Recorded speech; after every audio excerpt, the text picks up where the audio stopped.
我在河沟也钓3年，却不知鱼儿全是下界飞升的大佬，而我随手吃的鲤鱼都是一方巨擘。只因这是一条时间长河，所有飞升者都要横跨时间长河才能跨界，可进入时间长河都会被强制化作鱼儿遨游。而我穿越成了时间长河的管理员，自己却对此毫不知情。直到有一天，一位青年身着蓝星休闲装，驾着一条小船从我面前缓缓驶过，我瞬间瞳孔骤缩，这打扮难道和自己一样是穿越者？见此情景，我立刻追了上去。船上的青年见有人能在这河里游泳，瞬间大惊失色。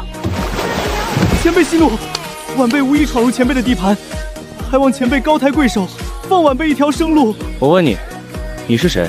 怎么会到这里来的？晚辈韩潘婆婆，来自一个小地方，晚辈是不小心误入此地的，还请前辈见谅。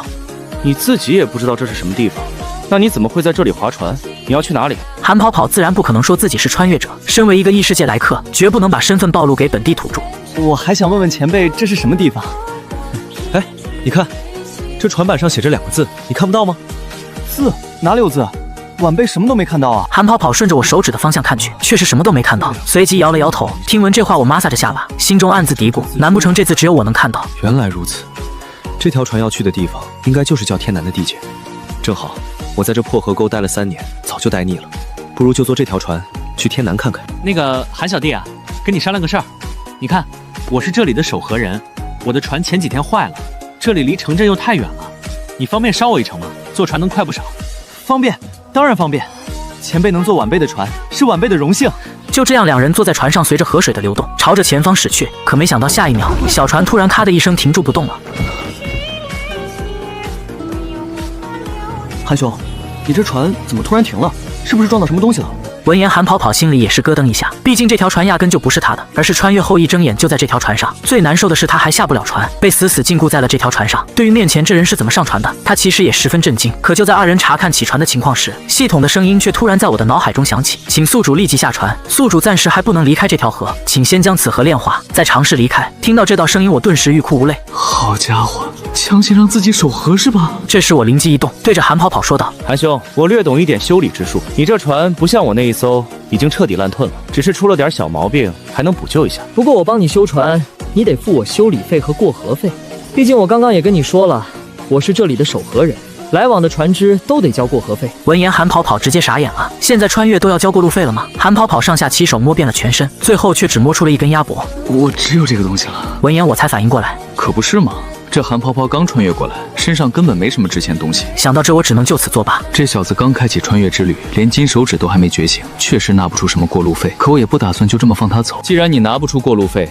那你就贷款吧。说着，我把一张纸递给了韩跑跑。看完贷款条约之后，韩跑跑整个人都傻了，眼神中满是不可思议。王德发，穿越前我就背着30年房贷，这穿越了还要背穿越贷，我他妈房贷都还没还清呢。闻言，我笑了笑，过路交过路费，这是规矩。我看好你以后能成为一方强者的。韩跑跑望着这位看起来人畜无害的守河人，怎么和我那该死的房东一个死处？就在这时，韩跑跑发现了合同里的盲点，连忙开口问道：你合同里的宝物是什么意思？什么样的东西才算宝物？闻言，我淡淡开口：我觉得是宝物的东西就是宝物。听到这句话，韩跑跑彻底蒙圈了。遇到劫匪了？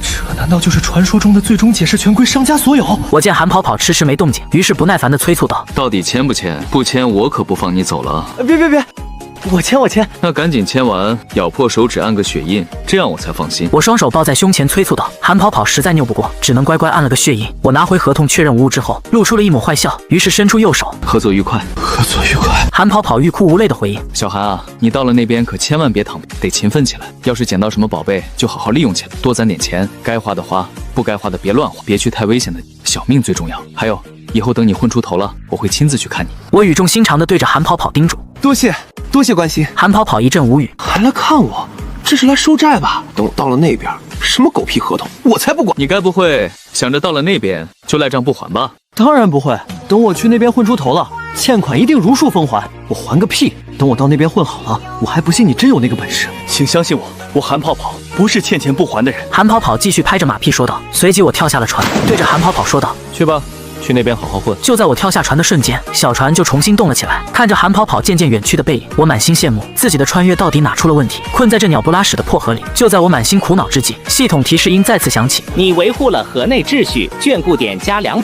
随着系统播报声落下，我也发现了一个规律：只要自己守河满1天，就会增加10点河流眷顾点。虽然目前只发现这河流眷顾点能用来抽奖和提升河流亲和度，但是抽奖的东西却能随机抽出天万界的物品。1点眷顾点对应普通抽奖，10点眷顾点对应青铜抽奖，以此类推，抽奖的等级越高，越容易抽到高等世界的好东西。但就算是普通抽奖，也有可能抽到高等世界的宝贝，只不过概率极低。见此，我直接选了普通抽奖试试手气。下一秒，一个白色宝箱从河里飞到了岸边，打开白色宝箱，里面竟放着一块玉玺，上面刻着“受命于天，既寿永昌”8个字，来自秦朝世界。见到是传国玉玺之后，我眼睛一亮，好家伙，传国玉玺！可兴奋过后，立马又觉得兴趣缺，自己需要的是具有神通的宝物，只能先收藏起来，日后回到蓝星带回去，也算是圆了龙国人民的心愿。接着我又用10点眷顾抽了10次普通抽奖，结果不出所料，抽了一大堆破烂。就在我无语之际，突然发现了一条搁浅在岸边的小鲤鱼，看着它一副可怜兮兮的模样，我想也没想就随手给它放生，眷顾点也在这时增加了5点。此刻我才发现，只要维护好这破河的秩序，就能增加河流眷顾点。随后我把剩下的眷顾点全用来提升河流亲和度，消耗100点眷顾点，亲和度从0.01%提升到0.013%。虽然只有0.003%的提升，但我却惊讶地发现，自己的控水天赋神通竟在这时细化成了5个小神通，分别是隔离、静止、加速、回速、畅游，而且每个后面都有对应的图标。看着自己剩下的94点河流眷顾，我抱着试试的心态开始加点，先把隔离技能点到了1级。看到进度调动了之后，我心中大喜，当即准备试一试。随即我走到河岸边，大手一挥，下一秒，一小团河水便脱离了水面，大概也就10滴左右的量。而原先的我只能抽离1滴河水，我本以为这是个垃圾技能，如今发现能升级之后，我顿时信心大增。紧接着我把剩下4个技能都升到1级后，却发现没法再升级了，看来得先提升河流亲和度，升到0.1%才能继续加点。于是接下来的日子里，我化身成了勤劳的河道看护工，维护着河流的秩序，并且为了方便自己守河，我每隔几千米便建造一个值班室，然后沿着河一直巡逻，遇到搁浅的小鱼小虾都会伸出援助之手。可就在这天，我发现了一只奇怪的小乌龟，每次把它丢回河里，它很快又会奋力游回岸边，一上岸就会用诡异的姿势在地上翻滚。与此同时，某界大陆玄天神宗一位青袍佝偻老者望着天空喃喃自语：老祖已经飞升1000年了，不知道在上界过得好不好。话音落下，旁边的金发男子望着天空，也是一脸期许。金儿，你乃金灵圣于本体，再修500年便可触及飞升之境。跟随老祖的脚步前往上界，你在此界已经无敌了，上界才是你真正的天地。听到师尊的夸赞，金发男子双手附在身后，瞳孔中泛起点点仙芒。师尊，你说上界到底是什么样子的？不知道啊，你是继老祖之后最有希望飞升的人。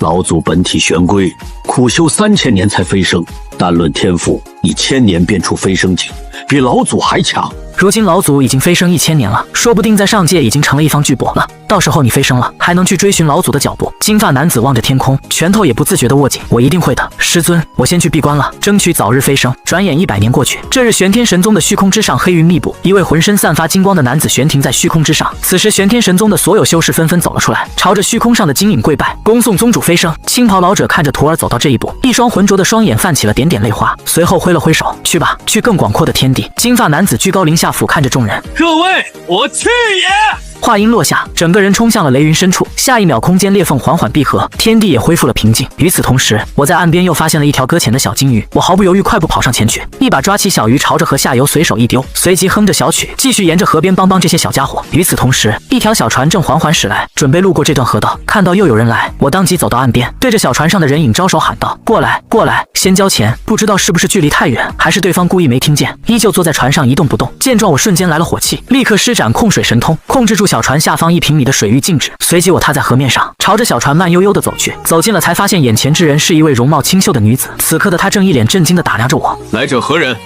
报上名来。我挡在了前面，对着船上的女子问道。话音落下，女子站起身来，对着我抱拳道：小女柳无烟，来自蓝星。听到来自蓝星4个字，我眼中闪过一丝诧异。好家伙，莫非又是一个穿越者？怎么回事？上次遇到的韩跑跑也是穿越者，这次遇到的这位柳无烟女子也是穿越者，还是个女主穿越。先交一下过路费吧。我低头看了看小船上刻着的4个大字：大永王朝。看来这位穿越女主的目的地就是大永王朝。我没钱啊。她穿越前看过不少女主穿越小说，从没听说过穿越还要交过路费。面前这个男子能踏在水水面上，难不成是传说中的仙人？应该是吧，不然不可能在穿越途中把自己拦下来。我早就料到他会这么说，所以直接开口问道：如果我没猜错的话，你要去的地方是个王朝，你去那边发展，你有没有什么远大的抱负？闻言，柳无烟不假思索地回答道：嫁皇家当皇后。听到这句话，我当场愣住。好家伙，还得是女嫔啊！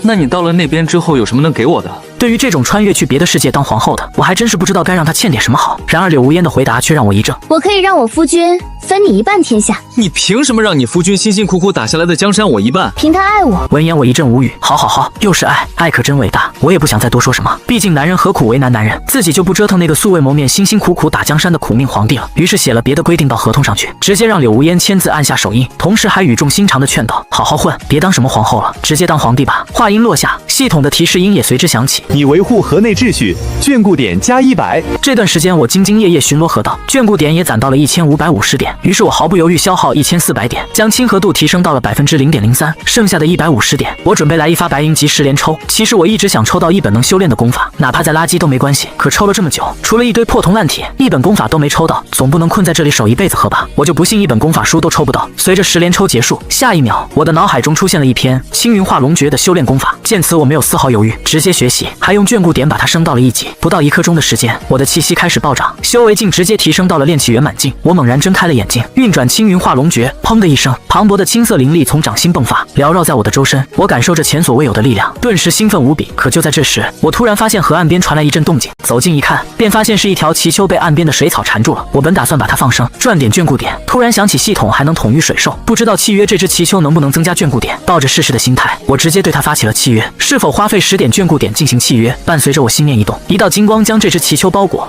成功契约奇丘，恭喜获得10点眷顾点。自己花出去的眷顾点立刻就返回来了。这只奇丘被契约之后，看我的眼神也从最开始的恐惧变得温顺起来，一直在岸边游着，没有离去。我望着小奇丘说道：去吧，去给我抓几条宝鱼来吃吃。与此同时，天南大陆落云宗韩跑跑来到这个世界已经200多年了，如今已是落云宗一人之下、万人之上的元婴大修士了。但他夜里偶尔会做梦，梦到200多年前遇到的那个男子和自己签了一份贷款合同，每次想起来都觉得无比不真实。因为当时他坐的小船行驶到某处之后，小船突然翻了，他也失去了意识。等他醒来的时候，已经身处名为天南的大陆之上。后来随着他慢慢成长，他也一直在打听那条黑河的消息，却一点踪迹都没找到，甚至古籍上都没有关于那条河的记载。这让韩跑跑都开始怀疑，当年是不是自己做了一场梦。久而久之，韩跑跑也早就把这件事忘了。这天，韩跑跑打听到极西之地有神宝出世的消息，于是他准备独自一人前往，看能不能分一杯羹。此时，极西墨海之上聚集了无数强者。就在这时，一座通体黝黑的石门从海底缓缓升起，散发的气息让元婴强者都有些心悸，这也导致无数强者都不敢靠近，只敢远远观望着。韩跑跑站在众人身后，打量着海面上的石门。这时，一位元婴强者从天而降，对着众人开口道：此海是我古玄门的领地，各位闯入我玄门领地，怕是不妥吧？说话间，元婴后期的强大威压释放开来，给众人带来了不小的压力。随即，一位同为元婴后期的蓝袍中年男子开口：不负宗主，这墨海什么时候变成你古玄门的领地了？还有神宝出世，有能者居之。闻言，吴钟魁气的胡子都在发抖。这墨海归于古玄门已经300年之久了，这极西之地哪个宗门不知？如今秘宝出世，反而所有人不认账了。肆意的闯入他古玄门的地盘，虽然他知道对方是故意的，可此刻起了冲突，只会立自己于不利之地。此时隐匿气息的韩跑跑望着吴钟魁也是心中暗笑，随后便打量着眼前的局势：2位元婴后期，5位元婴中期，包括自己在内还有10位元婴初期，其余低于元婴境的修士，韩跑跑根本没放在眼里。若是秘宝只有1件，自己大概率只能空手而归。毕竟元婴后期和元婴初期的实力差距实在太大，因此只能看能不能趁乱浑水摸鱼，摸一件宝物就走。由于那座从海面升起的石门散发的气息太过恐怖，没人敢第一个上前尝试。墨海之上的所有修士全都静静等待着，没有人出手，气氛一度十分诡异。霎时间，石门开始震动，下一秒，石门的中心处凝聚出了一团暗紫色的仙光，所有人的目光都死死盯着那团暗紫色仙光，一道道威压接连释放。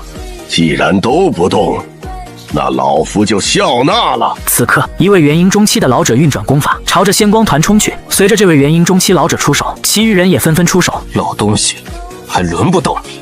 元婴后期的蓝袍中年男子祭出法诀，右手掌幻化成了虚无大手，朝着老者抓去。就在老者即将抓到仙光团的瞬间，那虚无大手瞬间将他盖住，恐怖的力道直接将他拍入海中，激起千层浪。可见此一幕，其余观望的强者非但没有被震慑住，反而变得更加疯狂，抓住蓝袍中年男子出手的间隙，几十人从四面八方朝着仙光团抓去。见状，蓝袍中年男子虎躯一震，磅礴的灵力瞬间迸发，以摧枯拉朽之势急速朝着仙光杀去。蓝袍中年男子不愧是元婴后期的老怪物，瞬间震飞了那些想浑水摸鱼的人，修为等级的差差距在此刻展现的淋漓尽致。就在蓝袍中年男子即将得手之际，一道剑光从天而降，蓝袍中年男子瞳孔骤缩，只能往后退避。吴钟馗同样是元婴后期的修为，他怎么可能让魏广在自己眼皮子底下抢走宝物？逼退魏广之后，吴钟馗也朝着仙光抓去，只要自己先拿到宝物，再赶回古玄门就安全了。魏广稳住身形之后，大手一挥，手中出现了一把银色长枪，深化白光掠出，恐怖的仙芒朝着吴钟馗杀去。其余的元婴修士也开启了大混战，一时间，整个墨海之上一片混乱。韩跑跑双手抱在胸前，观察着眼前的战场。他也是一位元婴大修，却没有参战的意思，因为现在时机还不成熟。既然宝物只有一件，那自己就得更加小心谨慎一些，能抢到最好，抢不到也绝不拼命。元婴级别的混战，打得整个墨海不断翻涌，海中的无数水兽纷纷逃之夭夭。不久，战斗就进入到了白热化阶段，此刻完全沦为两位元婴后期的表演赛了。几百个回合下来后，两人面色也逐渐变得惨白，鲜血从嘴角缓缓溢出。看到两败俱伤的这一幕，暗中观察的韩跑跑眼睛一亮，他知道该自己动手了。他是全场唯一一个状态完好的元婴修士，谁还能拦得住他？就在他准备出手的刹那，一道神雷从天而降，不知道什么时候，海域上空已经布满了黑云，点点神雷在云层中不断跳跃。下一秒，一条宛若黑龙的庞大生物从黑云中钻出，悬停在虚空之上。随着这恐怖生物出现，全场所有人都愣在了原地，面露恐惧之色。仅仅只是一个对视，好几个元婴初期修士全身就不受控制的颤抖。韩跑跑望着这恐怖的生物，瞳孔猛然一缩，整个人也定在了原地，不敢动弹。别说是韩跑跑，就连离恐怖生物最近的吴钟馗和魏广，在这强大的气息之下，也被吓得气血翻涌，五脏六腑都在颤抖。这到底是什么生物？韩跑跑在心中大惊，他从未见过如此强横的气血，自己元婴期的修为在他面前竟渺小如蝼蚁。他下意识想跑，可他却震惊地发现，在这恐怖的威压之下，自己的身体根本无法动弹。这头形似黑龙的生物根本没把他们放在眼里，他张开巨口，一口将石门中的仙光吞进了肚子，随即冲天而起，没入了虚空之中。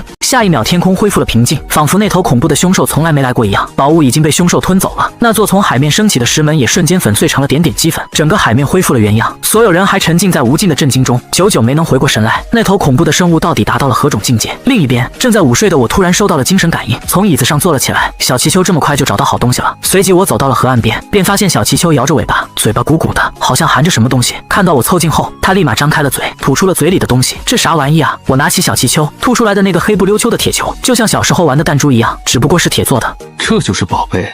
你这是在河底随便捡了个铁疙瘩来糊弄我吧？我一把把这铁珠子扔到了岸边。小家伙，这样吧，你给我抓点能吃的宝物回来。小祈秋像是听懂了，点了点头，又再次扎进了水里。就在这时，系统再次弹出提示：眷顾点+5。当听到眷顾点又增加之后，我微微一笑。虽然小祈秋灵智不高，但是看样子自己契约水兽是契约对了。在岸边走了没一会，河边又传来了精神感应，我凑了过去，竟发现小祈秋又回来了，还从嘴里吐出来了一条银白色的银龙鱼。好漂亮的银龙鱼！我抓起来仔细打量，发现这条银龙鱼的色泽十分漂亮，淡金色的瞳孔，各鳍都反射着银白色的光泽，干得不错，这确实是条宝鱼。去吧，再去多找几条回来。得到你的夸赞之后，小祈秋看起来十分开心，在水里绕着圈圈，然后再次潜入了河水中。随即我就把这条银龙鱼烤熟吃了。不知道为什么，这一斤鱼肉吃下去，竟让我感觉无比撑胀，自己炼气圆满的胃口，别说1斤鱼肉，吃100斤牛肉都是正常饭量。紧接着一阵困意袭来，我直接躺在岸边的鹅卵石上睡着了。睡梦中，我感觉自己的身体正在发生奇异的变化。当你再次醒来的时候，发现自己变得不一样了，整个人有种说不出的通透感。宿主修为筑基8重，掌控神通，聚水畅游，掌握功法青云化龙诀，掌育水兽无妞龙，河流亲和度0.03%，河流眷顾150点。通过系统面板，我发现自己的修为已经飙升到了筑基8重，直接从炼气圆满一路飙升到筑基8重，这简直是坐火箭啊！看来那条银龙鱼比自己第一次吃的那条鲤鱼还要珍贵，果真是一条宝鱼。不过我很快就发现了盲点，吴秋龙，吴秋龙是什么鬼？难不成说的是小祈秋？这天岸边又传来了骚动，我走到河岸边一看，发现小祈秋满身伤痕，满眼通红，甚至还有点血丝从眼眶渗出。见状我有些担忧，小家伙，你这是去找谁打架了？你这小个子可别去惹那些大鱼啊！下一秒，小祈秋张开嘴巴，吐出来了一颗光滑的肉丹，我拿在手里捏了捏，发现是肉的质感。你这是从哪里搞到的？我也是第一次见到这种东西，就是个小肉球，放在手里还在不断收缩。虽然不知道小祈秋从哪里搞来的这东西，但从他这伤痕累累的样子就能看出，肯定经历了一场恶战，说不定是从某个水怪手里抢来的水宝，真是可怜。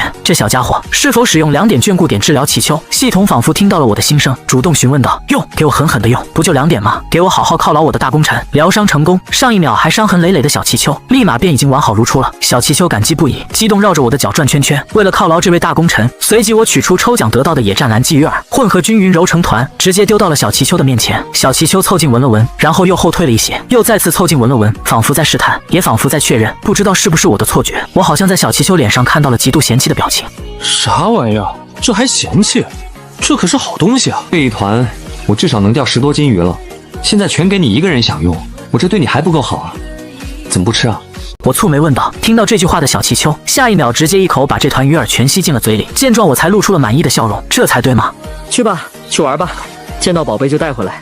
没有就自己玩去。有了小气球之后，我也在琢磨要不要再契约几头水兽。这条河好像也挺不简单的，自己在这里吃了2条鱼，直接就让自己的修为坐上了高速。而且最关键的是，这里出现穿越者的频率也很高。难不成这里是穿越者的出生点？可为什么别的穿越者都能离开出生点去大展拳脚，而自己却卡在这里卡 bug？ 算了算了，想这么多干嘛？先赶紧攒眷顾点，把这破河炼化了再说了。就这样，我继续开始巡河。走着走着，我突然发现前面河道的某处水域出现了一道漩涡，搅动着原本平静的河面。我记得昨天都还没有，今天怎么就出现了？看起来就不是什么好事。这么大一个异常漩涡，万一路过的人掉进去怎么办？我决定把这个异常漩涡给解决了。于是想也没想就跳进了水里，朝着漩涡游去。越靠近漩涡，那股拉扯力就越强，仿佛要将我的身体搅碎一般。于是我立马停了下来。虽然现在已经是筑基8重的修士了，可这河古怪得很，还是小心谨慎点好。于是我继续潜水而下，想查看一下河床是不是出现了缺口。可当我潜到10米深的时候，便感觉全身发胀，身体都要崩碎的感觉。我不敢再继续往下潜了，于是回到了岸边，望着那道漩涡。我突然想到了什么，施展了水域静止的控水神通，刚好将那道漩涡完全覆盖。我准备强行平复漩涡，下一秒，那漩涡果然在我的强行静止下恢复了平静。你修补了漩涡，维护了河道秩序，眷顾点加3000。当听到系统的播报奖励声之后，我直接傻眼了，啥玩意？3000点？自己没听错吧？以前都是几点几点的加，这一次性直接得了3000点。好家伙，自己就修复了一个漩涡，就给自己奖励了3000点，一下子就富裕起来了。我强忍着当赌狗的冲动，打算先把这3000点换成亲和度再说。消耗眷顾点3000，河流亲和度从0.03%提升到了0.06%，距离0.01%只差4000点。眷顾点了，漩涡，漩涡，我现在太需要漩涡了。我沿着河岸继续往前走，希望能再遇到一个漩涡。逛了一大圈也没找到那样的漩涡，只不过我不知道的是，这无心之举给诸天万界的某个世界带来了何等影响。此刻，星月大陆的太阳之上，一位黑发男子枯坐在破败的赤日祭坛上，他身处太阳之上，低头望着自己曾经守护的星月大陆。他是一位御兽师，那个为了陪伴他选择一次次轮回的小家伙，此刻已经进入了下一个轮回，去了另一个时空。他知道自己不过是一次次轮回中的一环，可这样的轮回一直在上演，已经上演了整整万年，陷入了无穷无尽的时间轮回里，最终消弭于天地之间。只期待某个轮回中的自己能打破这场时间轮回，结束这场悲剧。猛然间，他一抬头，发现周围的场景在不断变化，在不断倒退，最终竟回到了给小家伙取名的那一天。自己不是被困在太阳上了吗？为何时间倒退了？轮回打破了吗？男子望着面前的小家伙，他已经管不了这么多了，失而复得的心情让他一把抱住了小家伙，生怕一松手他就消失了。他抬头望着无比真实的天空，喃喃自语道：是自己的祈祷感动了上天吗？河岸边正在巡逻的我打了个喷嚏，谁在诅咒我？说话间，我感受到了河面上传来的动静，抬头一看，便见到熟悉的小船再次出现在了河面之上。难不成又是一位穿越者？我怀揣着激动的心情朝着小船靠近。此刻站在小船上的萧火火见到突然出现的男子，也被吓了一大跳，随即抱拳道：小弟路过此地，不小心打搅到前辈清修，还望前辈不要见怪。闻言，我上下打量着这位清秀的少年，颇有一副穿越主角的模样。我低头看向少年船上的字，斗志大陆，看来又是一位穿越者。自己在这里遇到的3个人，无一例外全都是穿越者。这穿越者出生地实锤了，报上名来吧。我开口问道：萧火火，姓萧，对，有什么问题吗？前辈。萧火火面露疑惑的神色。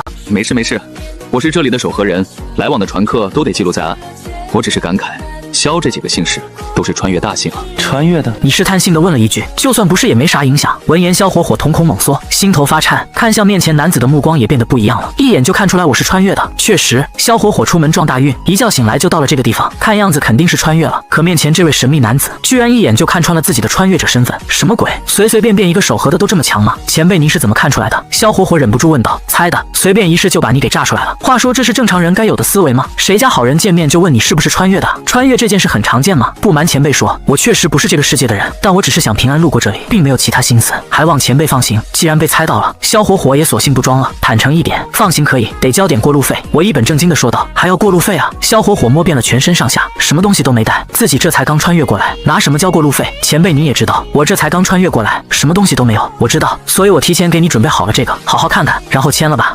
贷款。萧火火张大了嘴巴，仿佛看到了什么不可思议的事情。怎么了？有意见吗？我蹙眉道。没有，我签了。说着，萧火火直接咬破了自己的手指，在上面按下了自己的手印。见状，我有些诧异，这么懂事。我接过贷款合同，确认无误之后，才露出了一抹笑容，伸出手，合作愉快。合作愉快。萧火火也大大方方地握了握手。不是都说穿越主角都桀骜不驯吗？这萧火火却显得十分平和，心境不一般啊。这样的人适合结交，适合当朋友。我给萧火火让了路，后会有期，去那边好好混，以后有机会我去找你。闻言，萧火火则是抱了抱拳道：后会有期，去吧，去吧。我笑着挥了挥手，告别了萧火火，并且在心里默默记住了这个人。斗志大陆的萧火火，恭喜你维护了河道秩序，触发额外暴击，奖励眷顾点加800。好家伙，800点，不错不错。这样懂事的穿越者，多来几个，来个1800个，自己就能炼化这条困住自己的破河了。成功送走萧火火后，我便继续开始巡逻。可就在这时，我突然接收到了小气球给自己传来的求救信号，我立马掉头，根据精神感应朝着小气球赶去。很快便来到了一处池洼处，我透过水面看到了水中的小气球正被一条手腕粗的水蛇给缠绕住了。就在水蛇准备一口吞下小气球的刹那，我怒吼一声，直接跳入了池塘中，一把抓住了水蛇，用力一扯，将小气球救了下来。可就在这时，这条水蛇不知道哪里来的力气，一个死亡缠绕，直接将我的整个右臂给缠住了。恐怖的缠绕力搅得我骨头都在哐哐作响。见此，我也是来气了，我堂堂筑基修士，还收拾不了你这条小水蛇了。随即运转功法，将灵力缭绕右臂上，左手朝着水蛇的头一拳挥去，咚的一声，一拳下去，水蛇彻底没了声响。与此同时，在无双大陆的昆仑域海，一条吞天圣蟒被虚空中的一双大手强行抓走，破碎的域海瞬间恢复了平静。几位不远处观战的人族大帝望着虚空之上，面露恐惧之色，太恐怖了！那双虚无大手是拯救那头丘龙的吗？咱们还是赶紧离开这里吧。岸上，我已经将水蛇彻底解剖了，随后用匕首割了一大块蛇肉，来到了岸边，望着岸边伤痕累累的小气球，将蛇肉丢到了水中。老子帮你报仇了，吃吧，这是战利品，你也有份。小气球先是愣了好一会儿，传来了感激之意，便一口把这一大块蛇肉全部吞到肚子里面去了。下一秒，小气球身上的伤便肉眼可见的好了大半。见状，我眼睛一亮，看来这条水蛇也是一条灵蛇，下次遇到欺负你的家伙，你就将它引来岸边，我替你出头。小气球开心的转圈圈，仿佛找到了一个靠山。回到屋内后，我将剩下的蛇肉煲了5个小时，随后一股脑全部吃完，便回到了老爷椅上开始睡午觉了。可没想到睡着，我就感觉全身燥热，像是被人下了药一样。我猛然睁开了眼睛，下一秒，一股精纯的能量在胃里迸发，顺着经脉蔓延到了全身。我明白这肯定是吃了那蛇肉的缘故，于是盘腿坐了下来。这一坐就是3天，而我的修为也直接来到了金丹境大圆满。这一刻，我感觉到前所未有的强大，一块蛇肉直接让我的修为一路飙升，梦幻的让我有些不敢相信，那水蛇到底是何种逆天之宝？接下来的1个月，小气球不知道跑到哪里去了，但我也不打算召回他，让他自己去玩吧，说不定人家也有自己的老婆孩子要陪呢。这个月我运气还不错，每天出门都能捡到搁浅的小鱼、小虾、小螃蟹，稳定赚个100多点眷顾点。1个月下来，足足赚了3000多点眷顾点。于是我用4000眷顾点，直接将亲和度提升到0.1%，一时间自己对这条河的联系增强了几分。于是我迫不及待的再次提升一下自己的神通，将所有能加点的技能全都加到极限后，这才疲惫的躺了下来。回想起小气球的模样，我不由得开始想念他了。若不是精神感应，都怀疑他已经嘎了。这天正在睡午觉的时候，我迷迷糊糊之间听到河面传来一阵动静，这时才隐隐约约发现一道人影行走在河面上。见状，我瞳孔猛然一缩，困意瞬间消散的无影无踪，立马站起身来踏水朝着人影走去。李七夜正逆流踏河而上，一步步走在河面之上，脸上神情满是警惕，时时刻刻留意着四周的动静。就在这时，他忽然听见前方传来一阵水声，连忙抬头望去，就看见一位男子踏水而来，步履轻松地走到了他的面前。眼前的一幕顿时将他惊出一身冷汗。你是谁？听到这句话，我也是笑了。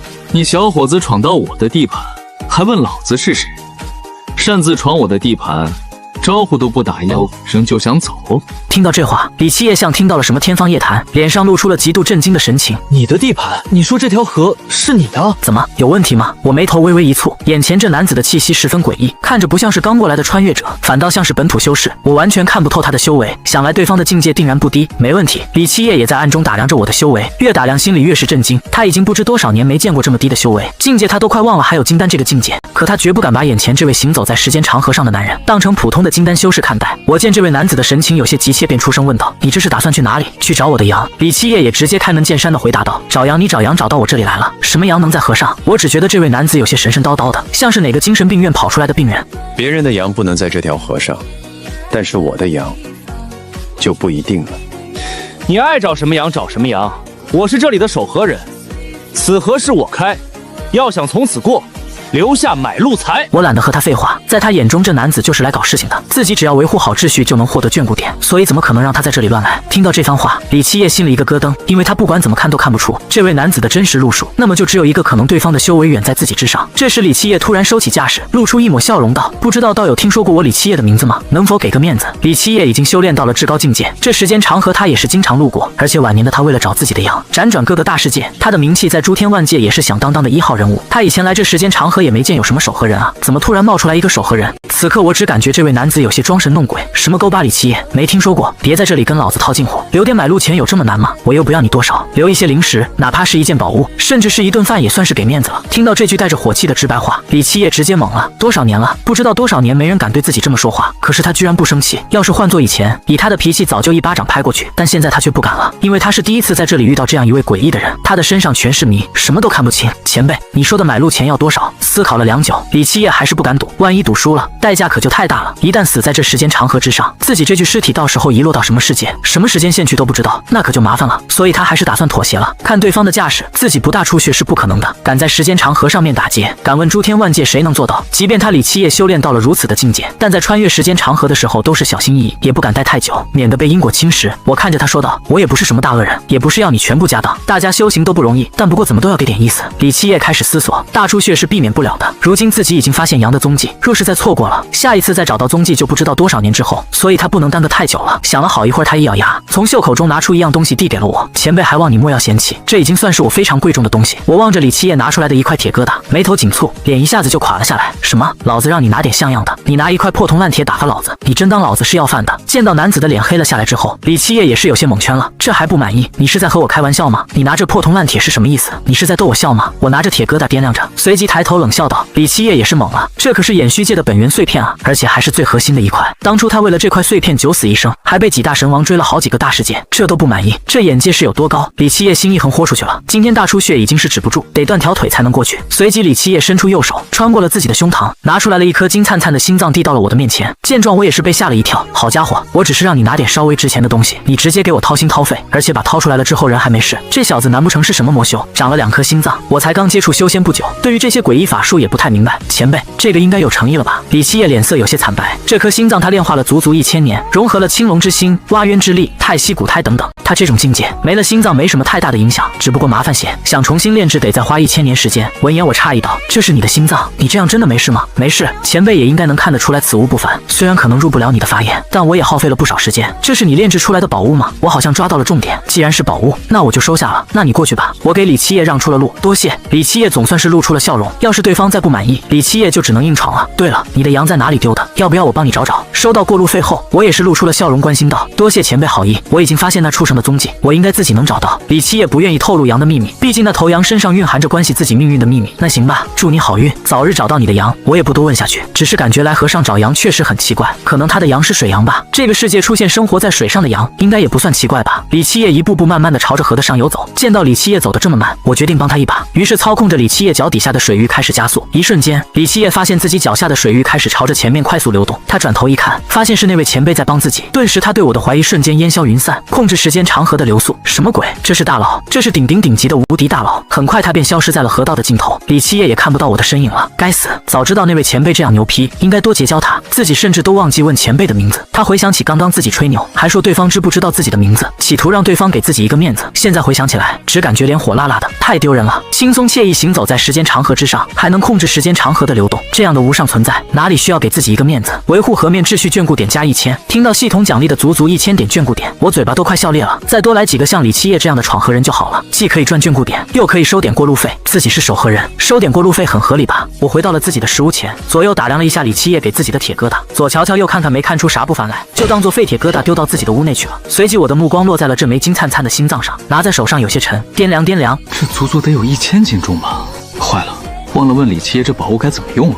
除了是金色的，和普通心脏也没区别，要不直接吃了算了。想到这，我张开嘴巴，一口将这枚心脏吞了下去，不过并没有吞到胃里面去，而是在胸口处卡住不动了。我立即原地打坐起来，准备炼化胸膛处的心脏。可让我意想不到的是，当自己身体中的灵力接触到心脏的一瞬间，那心脏如同触了电一般，直接来到了我的胸腔中，位于胸口右边，下一秒长出无数细密的血管，开始与我的身体融合。这个过程足足持续了1天1夜，我整个人被血气包围，气息也在心脏血管接通的一瞬间暴涨。子府1重，子府2重，子府3重，子府大圆满，修为一直冲到了子府大圆满才停滞下来，肉身也增强了100倍不止，气质更是发生了脱胎换骨般的变化。而且我能明显的感受到，这枚金色心脏自己只炼化了非常小的一部分，可能0.1%都没有。就这0.1%就能直接让我的修为暴涨这么多，这要是完全炼化，那该到达何种恐怖的境界啊！在我送走李七夜后，河流眷顾点也是涨到了1650点。看着系统上的眷顾点，我只感觉哪里都不得劲，实在忍不住的我准备来一场豪赌，是否花费1000眷顾点进行黄金抽奖？给我抽！没想到下一秒，一道声音顿时让我兴奋不已。恭喜宿主获得无上功法。话音刚落，我的脑海中便浮现出数百道散发着金光的古老文字，其中蕴含着无上道韵。这是一本比青云化龙诀还要高等的功法，1000眷顾点就出了金色传说。得到功法后，我直接就准备开始加点。修炼是不可能修炼的，能加点为什么要修炼？下一秒，我能感觉到自己的血肉威力在发生着变化。我运转功法，道韵汇集在我的身后，呈现一道神像虚影。这一刻，我感受到了前所未有的力量。停止功法，神像虚影才消失。要知道，这才是第1重就有如此威力了。若想要提升到第2重，足足需要500点眷顾点。从这点就可以看出，这神像镇域境要比青云化龙诀高了几个级别。因为青云化龙诀只需要100点就可以提升到第2重，自己还剩650点，继续给我加点。神像镇域境加500，神像镇域境2重。倏然间，神像虚影再次矗立在我的身后，宛若法相。我刚刚的力量暴涨了1000倍。随着神像镇域境修炼到了第2重之后，我感觉自己的肉身比原来起码强大了100倍不止。下一秒，我感觉到了瓶颈松动，要冲击大成期了。我端坐在了原地，屏息凝神，全神贯注冲击大成期。3天后，我只感觉全身无比通透，说不出的玄妙。这神像镇域经不愧是自己花了足足1000点眷顾点才抽到的，果然没让自己失望。随着功法升级结束，我又开启了百无聊赖的守河生活。这日我在巡逻时，突然感受到了一阵风从河面上游吹起，下一秒我好像看到了什么黑漆漆的东西从河道上游朝着下游漂浮而来。见状，我速度极快的来到河道中间。当看清这漂浮而来的东西之后，我顿时惊呆了。只见一具漆黑的棺材漂浮在河面上，顺着流动的水域朝着下游飘来。我控制着水域，棺材也随之停了下来。靠近之后，我打量起来，用手指敲了敲，询问道：“有人吗？”此话一出，我感觉自己有点傻。这是一口棺材，有人回应的话才不正常吧？可没想到下一秒，棺材里面也传来了2声敲击木板咚咚的声音，这可把我吓了一大跳。里面是活人，我靠近准备将其打开，可不管怎么用力，我都挪动不了分毫。见此，我有些懵，大成期连一口棺材都打不开，我一下子来了脾气，直接运作功法朝棺材轰去。当攻击接触到棺材的一瞬间，力道也崩碎消散，而自己也是虎口发麻，被强大的反冲力震得妈了好一阵。我也不打算折腾，这棺材有些诡异。念及至此，我控制着水域逆转，托举着黑棺往回送去，直到棺材消失在了视线中后，我才满意地点了点头。与此同时的无虚元黑央界，几道不可名状的强大虚影在隔空对话。算时间，应该到了吧？一道沙哑的声音于虚无中响起。过了许久，又有一道声音回应：差不多，应该到了。可是既然到了，为何还是没有任何改变？又有一道低沉的声音回荡而起，有些奇怪。若他已经抵达过去成功了的话，这黑暗界不应该还是一片虚无混沌，我等也不会还被困于此。谷地，你怎么看？这时虚空中的一道不规则黑影幻化成了一道古影，抬头看向了虚空之上。许久之后，威严的声音传来：或许失败了。失败了？不可能！以他的能力，就算失败了，也不可能一点改变都没有。为何会失败？这几道声音明显有些震惊。古影推演了许久之后，发现了一个让他不敢想象的真相，好像并不是失败，而是没有闯过时间长河，被人强行打回来了。此话一出，其余3人顿时怔住了。下一秒，一具漆黑的棺材从虚空中出现，他们不可思议地望着这具棺材，真的被打回来了。其中一团黑影惊呼出声：“没道理啊，怎么连时间长河都过不去？”古影盯了许久之后，最终得出一个结论：应该是有人干扰，只是我无法推演那人是在现在，还是在过去，或者是在未来。每一次的推演，他只能看到一道模模糊糊的人影。到底什么样的存在，居然能干扰到时间长河？他们虽然能逆流时间长河回到过去，但是他们绝对影响不到时间长河，更不用说施展手段将时间长河上的东西逆转送回。这有些超出他们能够理解的范畴。到底是什么样的存在才能做到如此？你们助我一臂之力。古影打算全力推演。话音刚落，3团黑影没入了古影之中，融为了一体，散发出恐怖的黑色仙芒。他端坐下来开始推演。恍惚间，他好像看到了一道人影屹立在时间长河之上，只是不管他如何推演，只能看到一道背影，看不清容颜。仅仅推演了2秒半钟，他便感觉神魂有些崩溃的迹象，不敢再继续下去。3团黑影也借助古影的视线，看到了那屹立在时间长河之上的人影。他们懵了，那道人影到底是何种恐怖的存在？再试一次，我不太相信有人能影响时间长河。3团黑影再度达成了一致，全部附身到了古影的身上。下一秒，古影缓缓抬起右手，磅礴的黑色仙光将漆黑棺材包裹，随即漆黑棺材缓缓上升，最终没入到了虚空之上。做完这一切后，古影变得虚弱无比，身上的黑光都暗淡了几分。希望不要再出什么意外。另一边，我看着那口棺材又飘了下来，顿时也是来了脾气。若不是我暂时不能离开这水域，非得追上去好好看看。随即我又操控着水域，又将棺材送回上游去了。恭送走棺材进入时间长河之后，4人都元气大伤，全都在调理恢复。这一次他们付出了极大的代价，他们足足在此地蛰伏了上千年之久，目的就是为了今日。若是再失败，他们可就要彻底崩溃。应该不会失败了吧？古影却一言不发，而是紧紧盯着虚空之上。不知道为什么，他总有种不祥的预感。按道理来说，穿梭时间长河回到过去应该就几个呼吸的事情。若是过去时间线改变了，那么黑央界应该恢复正常的才对。棺材里的东西并不是过去的，他们能够对付改变时间线应该很轻松才对。这又是为何？下一秒，那口黑棺以同样的方式再度被逆转回来。当四人见到这口黑棺之后，已经彻底无法冷静了。为什么又回来了？三团黑影已经有些失去理智了。他们布局了这么多年，却在1天之内失败了2次。此次的失败就意味着他们要想再将棺材送入时间长河，又得蛰伏恢复上千年之久了。因为送外物进入时间长河需要消耗他们的本源之力，他们如今仅存的本源之力已经支撑不了第3次，只能通过1000年的时间慢慢去恢复。1000年岁月弹指间，四人再次聚集在了一起。四人再度聚集在了一起，这一次他们信心满满。1000年了，足足1000年了，希望这一次不要再失败，不然我的道心真的要崩碎了。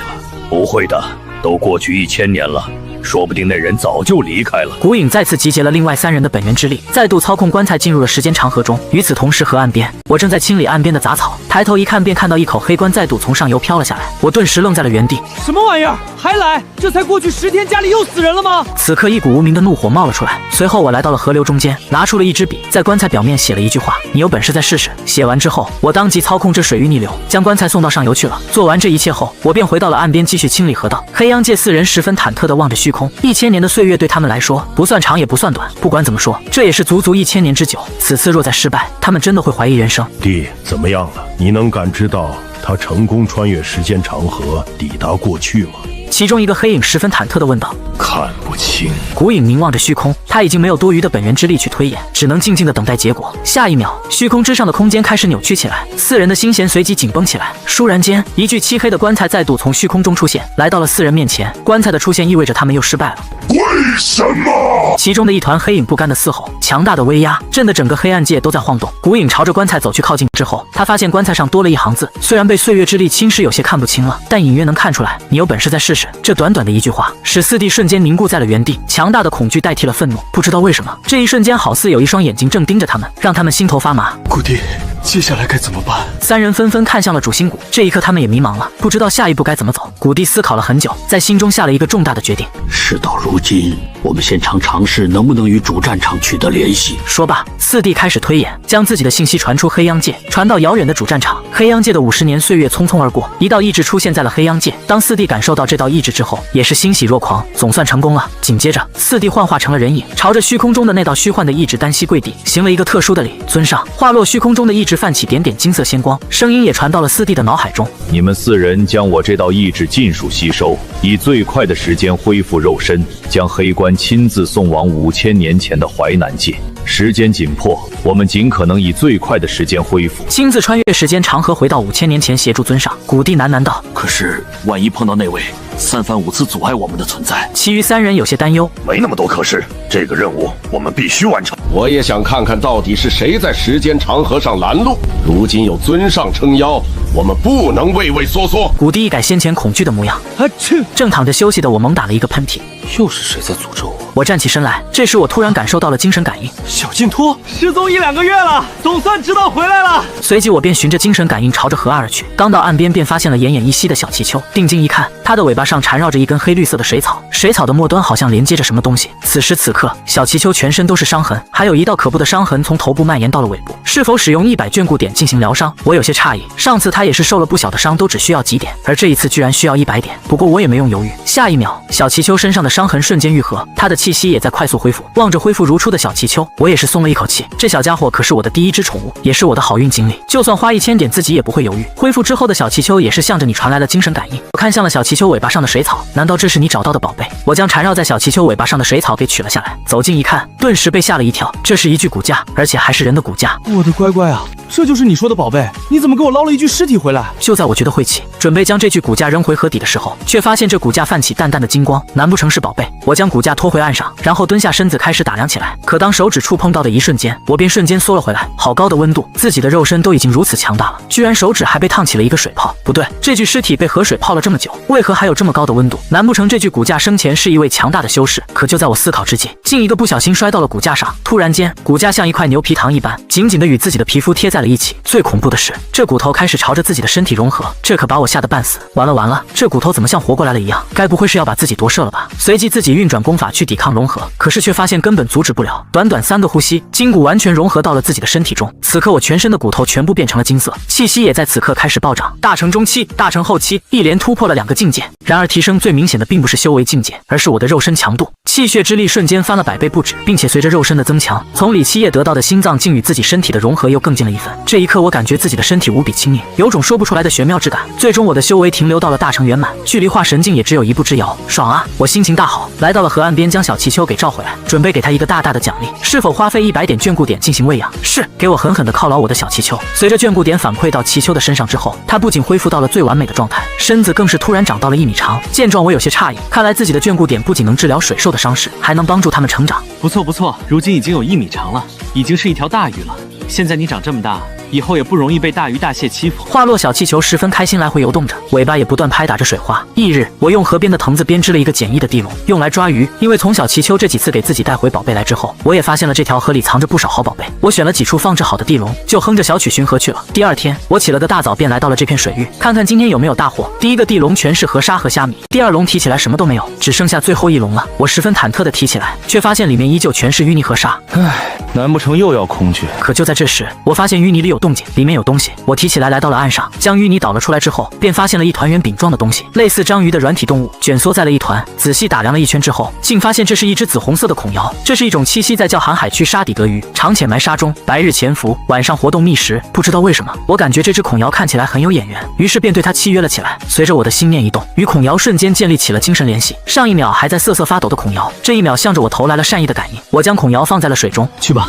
找到什么好宝贝就给我带来。孔瑶待了好几秒，仿佛在确认什么东西，最后才慢悠悠地沉入了河底。今天虽然没出什么大货，但是窃约了一只孔瑶，也不算毫无收获。我又将地笼继续埋在了水中。这条河里面有很多宝贝宝鱼，我当然得利用起来。翌日，正在河边修河岸缺口的我感受到了精神感应，立马便朝着下游的水域走去。来到岸边，便见到孔瑶正呆呆地飘在河面上。等你来了之后，孔瑶翻过身子来，只见她的嘴巴上夹着一根翠绿的树苗。这是你给我的见面礼吗？我接过了这根翠绿的树苗，上下打量起来，有什么树苗是长在河里的吗？凑到鼻子边闻了闻，能闻到一股奇特的异香。这股异香充满我的鼻腔，一瞬间我只感觉心旷神怡，好宝贝。于是我拿着这根树苗来到了食物前，有过前几次的经验，我直接一口吞下，然后席地开始打坐。可没想到下一秒，我便面色憋得涨红，不管怎么运转功法都无法消化，而且树苗好像在未开始生长了起来，这让我感觉一阵恶心，直接将树苗吐了出来。可没想到下一秒，当树苗落到地面的一瞬间，便开始生根，转眼间便成长为一棵大柳树。这棵柳树好像有灵芝一般，一根柳条垂落到了我的面前，紧接着这根柳条自动断裂，落在了我的手上。我紧握这根柳条，发现这柳条中蕴含着无比磅礴的能量，哪怕不施展任何功法，朝着面前的一块巨石轻轻一抽，原本坚固无比的巨石便瞬间碎成粉末。我望着手中的柳条，不由得惊喜万分。倏然间，这棵柳树又垂落一根柳条落在了我的面前，而且上面貌似生长着什么东西，这是啥玩意儿？此刻我看着柳条上的果子陷入了沉思，下一秒这枚果子自动掉落到了自己的手上，自己也从中感受到了一股精纯且磅礴的能量。我使劲咬了一口，下一秒一股浓郁的异香灌入鼻腔中，随即果肉化作了一股精纯之力，顺着食道蔓延到了全身。感受到奇异变化之后，你3下5除2就将这果子给吃完了。随即席地开始打坐，调控着灵力，不断去梳理这股在自己肉身中横冲直撞的磅礴之力。倏然间，我猛然睁开了眼睛，瞳孔中有点仙光在孕育，我的神识之力开始不受控制的暴涨。短短几个时辰，修为便顺利来到半步化神境。还有没？再来一枚呗！我对着柳树问道。这柳树肯定是有灵智的，不然不会做出这一系列的举动。柳条轻轻摆动，仿佛在说已经没有了。多了一棵宝树，不仅有灵果吃，以后躺着睡午觉还能在树下乘个凉。此刻某灵界拜见寒天尊，清源宫大殿之下，10几位气息强大的大能修士对着端坐于殿上王位的威严男子行跪拜礼。王座上的男子仅仅只是端坐那，殿下所有人便都不敢与之对视。起来吧。随着威严男子的话落，这些大能强者才缓缓起身。你们的心意我已然知晓。如今灵界局势已经稳定，我会将原本属于你们的疆土尽数归还。此话一出，殿下10几位大能强者面面相觑，有些不敢相信。寒天尊一统灵界之后，成为唯一一位渡劫7大能，被世人尊为天尊。他们这12人曾经都是灵界的至尊，统一一方疆域，一人之下万人之上。后来寒天尊立天尊之位，他们为了保全性命，也选择了臣服。今日他们12人前来，就是特意来祝贺寒天尊的生辰。可是没想到，寒天尊为何会说这样一番话？我等早已经臣服，如今也过去1000年之久，我等绝无二心，还望天尊收回成命。说罢，12人又诚惶诚恐地跪下。见状，韩跑跑轻笑道：“你们误会了，我不是在试探你。不久之后，我便会离开灵界。你们跟了我1000年，你们的子嗣大多都是我的徒弟。把灵界交给你们，我很放心。”闻言，12人抬起头，表情一愣，又想到了什么。难道仙尊要飞升了吗？他们很清楚，仙尊已经修炼到了此界的制高点。1000年前，他就已经无敌于灵界，抵达了渡劫境。或许吧。其实韩跑跑也不知道自己能不能成功飞升。抵达渡劫境之后，他迟迟不敢迈出那一步。直到1000年的沉淀，他终于觉得自己已经可以尝试一下，自己想去追求那至高无上的道途。恭喜天尊飞升上界！12人也是由衷的祝贺。听到这番话，韩跑跑也只是笑了。回想他来到这个世界之前，在一条河上遇到了一位神秘的男子，他与自己签订了一个合约。由于时间太久远了，他已经有些想不起那位男子的模样，但他记得很清楚，自己欠他10件宝物。可是过去这么久了，也不见他的踪迹，他都已经怀疑那是不是当初自己的一个梦。他望着眼前的12人，严肃地说道：“接下来我要说的话，你们务必铭记于心。”天尊请说。12人第一次见到天尊露出如此严肃的表情，其实韩跑跑也不知道该不该说出来，但是为了自己离开后灵界的安宁，他还是决定留下后手。我有一个债主，我担心他会在我飞升之后寻到灵界来找麻烦。此话一出，12人纷纷面面相觑，都从对方的眼中看出了震惊与不可思议，因为他们居然从天尊的语气中听出了一丝担忧之意，也就是说他的那位债主好像很强。敢问天尊的债主是谁？难道说那位的实力比您还强吗？实力应该是比我强，不过你们也不用害怕，我只是欠了他一些东西，只要我归还他，当然不会迁怒于灵界。说罢，他大手一挥，将一幅模糊的画像递给了众人，他们全都凑了过来，目光紧盯着画像上的轮廓。若是有一天他寻来了的话，你们就告诉他我已经飞升，不在这个世界。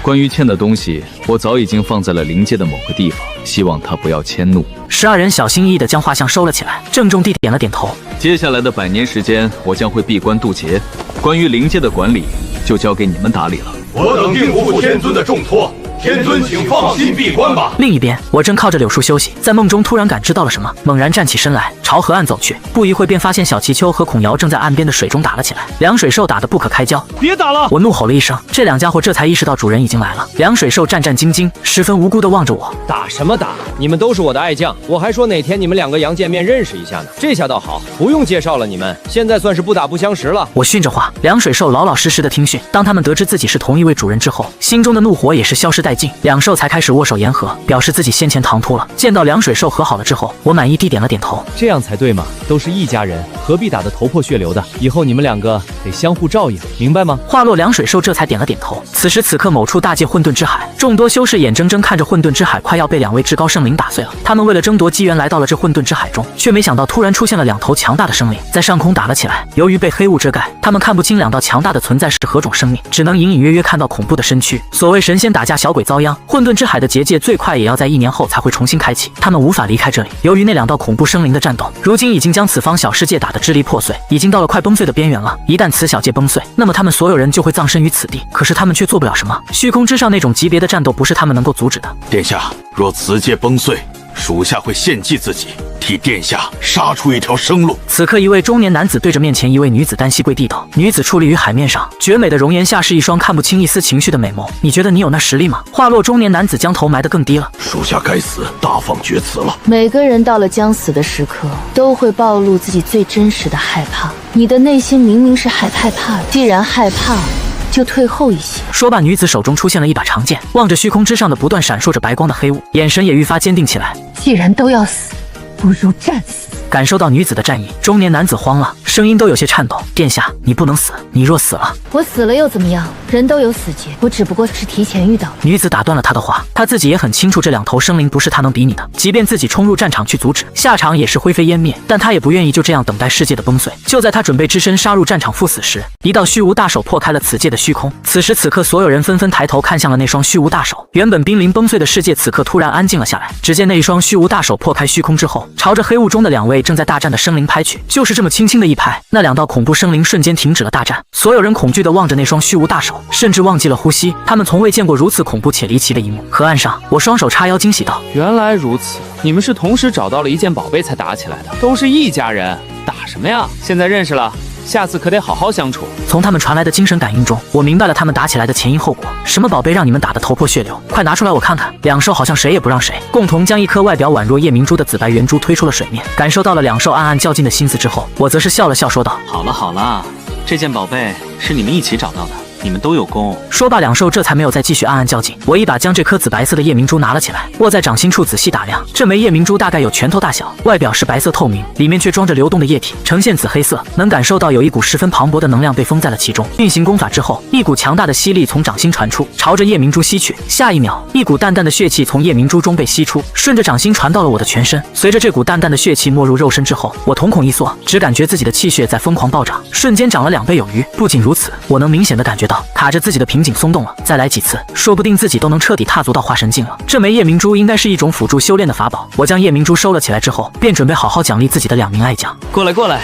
你们寻宝有功，我好好奖励你们一番。听到这番话，孔瑶与小祈秋纷纷露出了期待的神色，看着他俩遍体鳞伤的模样。于是我先费了10点眷顾点，将两兽身上的伤给治疗好了。下一秒，他们身上的伤势瞬间修复，气息也恢复如初。孔瑶瞪大了双眼，满脸的不可思议。他没想到主人居然这么轻松写意，这么快就将自己身上这么严重的伤给治疗好了。见到孔瑶一脸没见过世面的样子，小祈秋则是冷哼了一声。我就说主人神通广大吧，现在傻眼了吧？将两兽治疗之后，我打算一些眷顾点喂养它们。小祈秋上一次经过我的喂养之后，从50厘米长到了1米长，而孔瑶只有40厘米长，在小祈秋面前就显得很小个。就在这时，系统的声音响起：是否费100眷顾点喂养借瑶兽？闻言，我微微一愣。借瑶兽说的是孔瑶吗？在这个世界，小棚楼叫做无牛龙，孔瑶叫做借瑶兽，名字取得这么唬人，看起来却是憨憨的。喂养之后，孔瑶的身子扩大了1圈，长到了80厘米长，而且尾巴上还多了一块块细密的鳞甲。孔瑶感受到自己的变化之后，也是十分激动地翻了个身子，肚皮朝着水面吐着泡泡。这是他们这一族表达尊敬感激的特殊方式。这时系统又再次响了起来：是否费100眷顾点喂养无秋龙？我直接点击确定。下一秒，小祈秋的身子又长了10厘米左右，身上的鱼鳞变成了淡金色，其他地方没什么变化。感受到自己变化之后，小祈秋绕着我的腿转圈圈，甚至还亲了一口苏木的脚。见到这一幕，孔瑶一阵无语，真神恶心的家伙。好了，去玩吧，看到什么宝贝就带来。你们两兄弟要互帮互助，要是让我发现你们偷偷打架，我可不轻饶你们。还有这河里有很多大家伙，你们个子还是算小的，小心点。因为就在前几天，我就在河中间看到一条身长足足3米的大鱼跳出水面，自己刚追过去，马上就不见了，这让我懊恼了好久。那条大鱼一看就是宝鱼。